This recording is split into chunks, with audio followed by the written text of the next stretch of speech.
Eu vou te dar 5 dicas que vão aumentar a percepção de valor que o seu cliente tem sobre o seu trabalho e, consequentemente, vai fazer com que você ganhe mais. Mas antes da gente falar sobre isso, meu nome é Marco Oliveira, eu trabalho com audiovisual há quase 18 anos, há mais ou menos 18 anos, eu acho que já bateu 18 anos, não sei. Há muito tempo. Eu sou diretor de fotografia e colorista, e esse canal aqui é feito para ajudar o pessoal que quer aprender a colorir, aprender a fazer uma fotografia legal, entender alguns aspectos sobre a construção da imagem, sobre enfim. As duas primeiras dicas que eu vou dar aqui é sobre processo, que é o seguinte: faça uma boa pré-produção. Faça um storyboard, é importante que o seu cliente enxergue a ideia que ele teve, ou que você teve, ou que vocês tiveram, né? É importante ele enxergar take a take, saber como é que vai ser conduzido. Ah, vai ter movimento de câmera, ah, vai ter isso, vai ter aquilo, vai ter drone, vai ter não sei o quê. É importante ele enxergar como se fosse o resultado final. É claro que ele não vai ver o resultado final no storyboard, até porque você pode montar o storyboard com cenas diferentes, assim. Então, tipo, você não precisa desenhar. Se você souber desenhar, ótimo. Mas caso você não saiba desenhar, você pode fazer colagens. Você vai montando com vários takes de filmes diferentes, ou propagandas, não importa.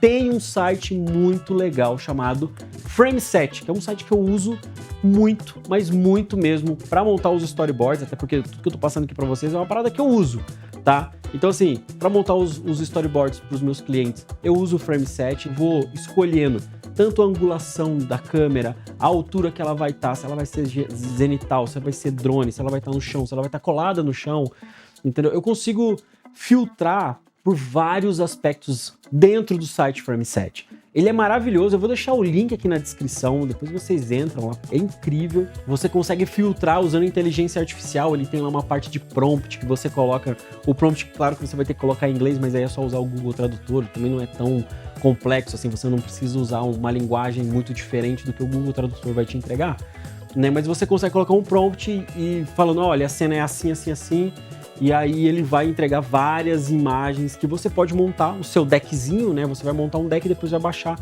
E aí você pode jogar dentro do Photoshop ou de qualquer outro software de edição de imagem e montar o seu storyboard. É importante que o seu storyboard seja montado junto com o roteiro, ou seja, você vai colocar o frame e o que está escrito embaixo, a descrição da cena, né? E se tiver alguma fala ou algo assim, a fala junto ali também. A segunda dica, a gente ainda continua na pré-produção, que faz, claro, parte do processo, é saiba criar cronogramas. É importante você criar um boletim de produção, né? No qual você coloca lá, cena tal, tal, tal, a gente vai gravar em tal momento, a gente precisa de luz tal aqui, de um rebatedor ali, de um drone aqui, a gente vai fazer com 2 câmeras aqui, tarará.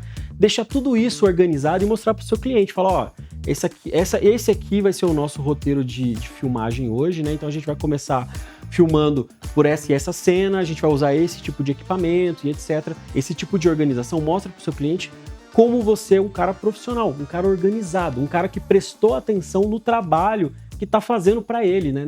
Assim, um cara que dedicou um bom tempo para planejar o vídeo da marca dele, do produto dele, até mesmo do serviço dele. A terceira dica já envolve marca pessoal. Para você que é um freela, um videomaker, um filmmaker, você precisa trabalhar a sua marca pessoal, tá? Você precisa ter uma identidade visual. Isso envolve tanto ter um logo, esse logo pode ter o seu rosto, pode ter elementos que lembram você, tá? Mais ou menos igual o Steve Jobs. O Steve Jobs usava aquela roupa, aquele óculosinhos, quando a gente vê um desenho, uma silhueta, né, que tem o óculos e a roupa do Steve Jobs, por mais que seja algo tipo preto e branco, né, ou enfim, chapado, a gente consegue lembrar que é o cara.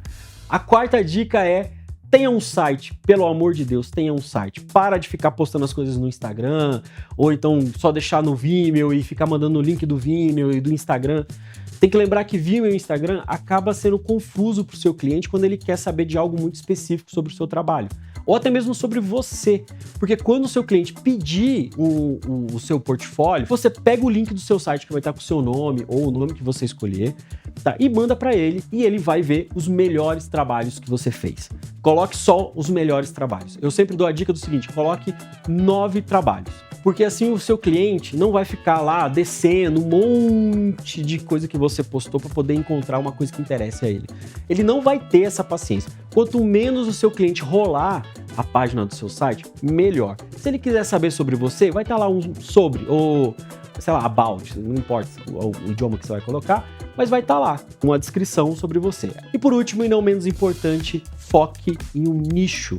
Se você é um cara que entende de carro, de tunagem de carro, vá atrás de clientes assim. É muito mais fácil você convencer um cliente assim, até porque você entende, você consegue conversar, você fala a linguagem desse cara. Você conversa com ele através do idioma dele, né? É muito diferente, por exemplo, de um cara que não entende de agro querer trabalhar no agro. Quando o pessoal do agro falar alguma coisa, o cara vai ficar boiando e o seu cliente, né, nesse caso o exemplo que eu tô dando que é o pessoal do agro, eles acabam achando ruim, porque eles têm que ficar explicando coisinhas que para eles é meio óbvia, sabe? Então assim, foque no nicho. Se você quer aumentar a percepção de valor, foque no nicho. Claro, você pode atender todo mundo? Pode, mas aí fica muito mais difícil de aumentar a percepção de valor. Mas se você quer, além de aumentar a percepção de valor que os seus clientes têm sobre você, né, encontrar clientes melhores, clientes que vão te dar menos trabalho e vão te dar um dinheiro legal, foque no nicho que você entende. Tudo isso que eu falei faz parte de um processo longo. Assim, não é da noite pro dia que a chave vai virar e você vai começar a ganhar super bem, as pessoas vão te respeitar no seu trabalho. Não, não, não. Você vai precisar ir fazendo uma construção, subindo o degrau, entendeu? Dia após dia, um dia de cada vez. Alguns clientes que não comportam o tipo de orçamento que você quer trabalhar, eles vão pular fora, ou você vai acabar afastando eles de você, enfim, e você vai começar a conseguir outros clientes. Tá? Se vocês quiserem falar sobre prospecção, a gente pode trocar ideia sobre prospecção também.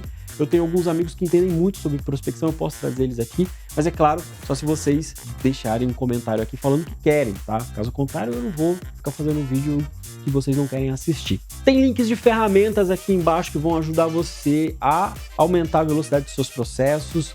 É isso, espero que vocês tenham gostado. Deixa um like se esse vídeo foi legal, se esse vídeo te ajudou, trouxe informação maneira pra você.